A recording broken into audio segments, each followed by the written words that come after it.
beautiful people, and welcome back to the channel. Happy holidays to you and your family. Make sure you do me a huge favor and hit the subscribe button. I'm delighted to have you. I'm Jonathan Mathis, the sports judge.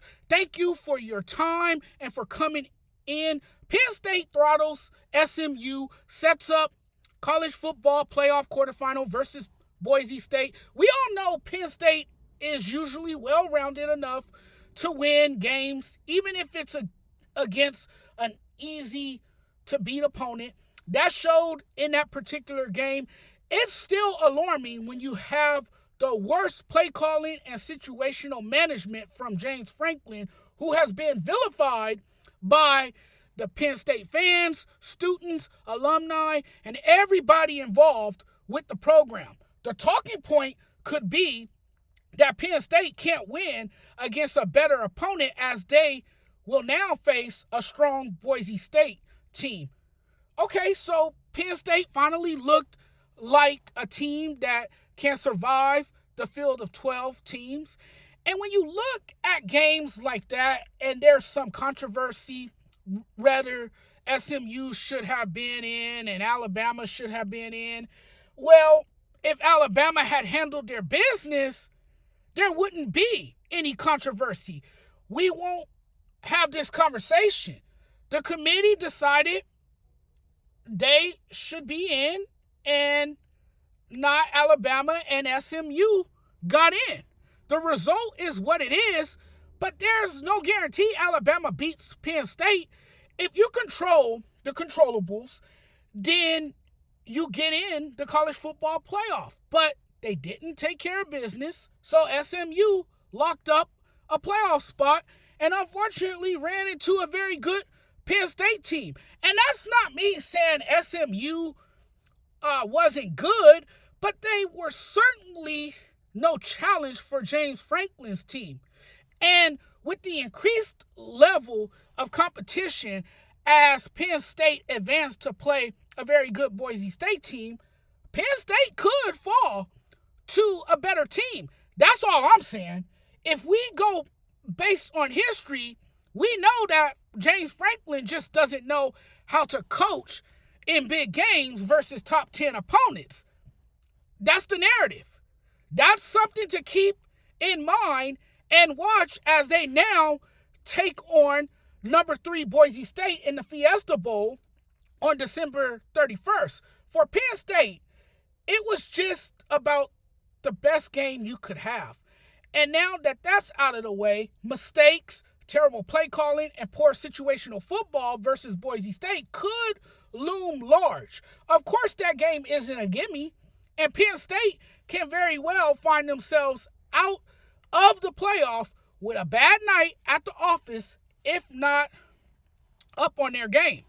And there are times, as we've seen, especially against top-ranked teams, where Penn State is pedestrian and woeful, to put it kindly. As you advance, your margin for error is now uncomfortably slim. And what we know about Penn State is that they are the worst situational football team in college football, and one of the worst at halftime adjustments. I'm all for aggressiveness. I'm as pro-aggressive as anyone you will find. But going for it on 4th and 13 from the opponent's 28 instead of a 46-yarder, and 4th and 2 from your own 20 when you haven't moved the ball well is absolutely idiotic. Just take the points. 3 is better than 0. It was way too early in the game to be that aggressive. Quarterback Drew Aller doesn't even take a shot downfield or in the end zone. Going for it on 4th in that situation was mind-numbingly stupid and a boneheaded decision. Anyone with common sense would understand it is just a dumb decision. And that's what could cost them a playoff game if they get overly aggressive and don't play smart when they match up against Boise State. And if your quarterback doesn't play well, you can get your butt kicked.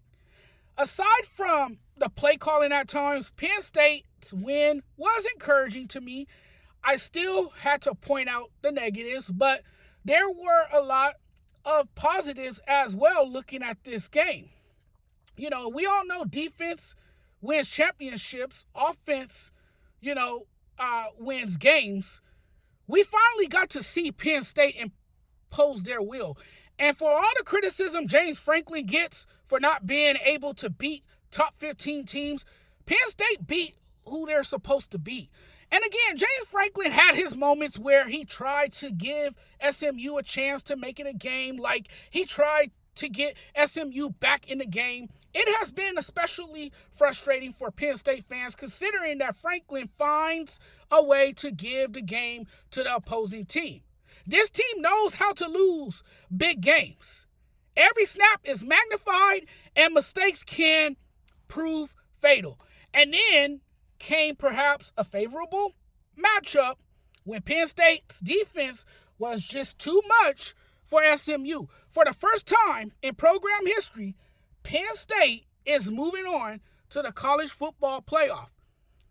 It feels to me that it's easy to panic and have your questions about Penn State. Boise State can't beat Penn State, or am I tripping? Can they beat Penn State, or am I tripping? Am I on a good one to think Boise State can end Penn State's season? Unpopular opinion. I mean, I don't know. I look at their offense and see that Penn State is way too clunky at times on that side of the ball. To be fair, I still think the Penn State defense is relentless, and that Penn State's relentless defense can create havoc.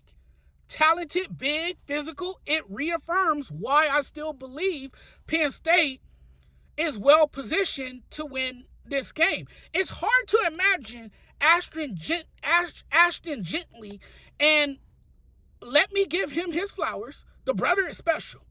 This season, particularly, he has shown out, balled out. He's a beast, but it's hard to imagine him putting up video game numbers against Penn State. There is a formula to winning for Penn State. If Drew Aller doesn't turn over the ball, plays a clean game, gets the ball to Tyler Warren, moving the ball should be very simple.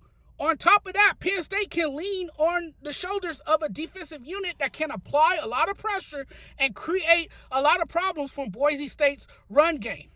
If the defense comes up with game-changing plays like they did against SMU, then they can beat Boise State. I don't really know if the performance on Saturday gave me confidence that Penn State can beat the top-tier opponents. What I came away saying from that game was, wow, this Penn State defense is really good. They once again shut it down and carried the offense throughout the game. That offense was being underwhelming.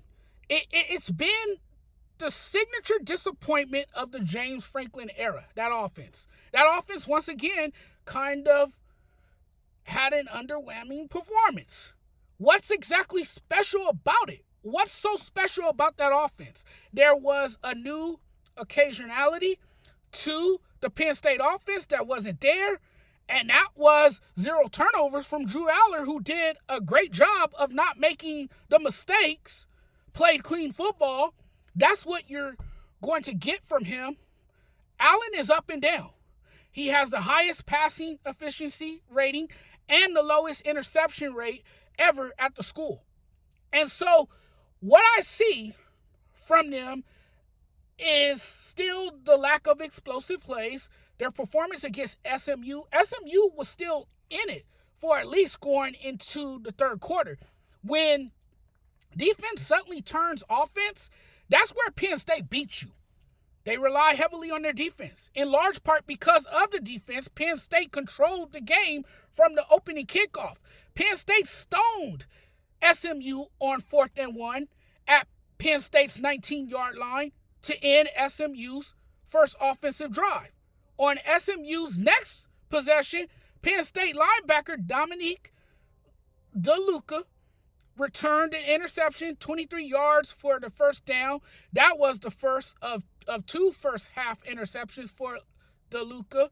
And the first of two first half pick sixes for Penn State's defense. 21 points scored over the first 2 quarters off of turnovers. It's one of the top rushing defenses in the country versus Genty, who is clearly the top running back in the country, the Heisman finalist, who the Broncos could ride to the finish line. It's been a blast to watch Genty do what he does. It all revolves around Genty when he's on the field. In any other year, I think he wins the Heisman. I don't think that's not in the back of his mind, as he'll be looking to make a personal statement in that game, having to go up against one of the most terrifying defenses in college football.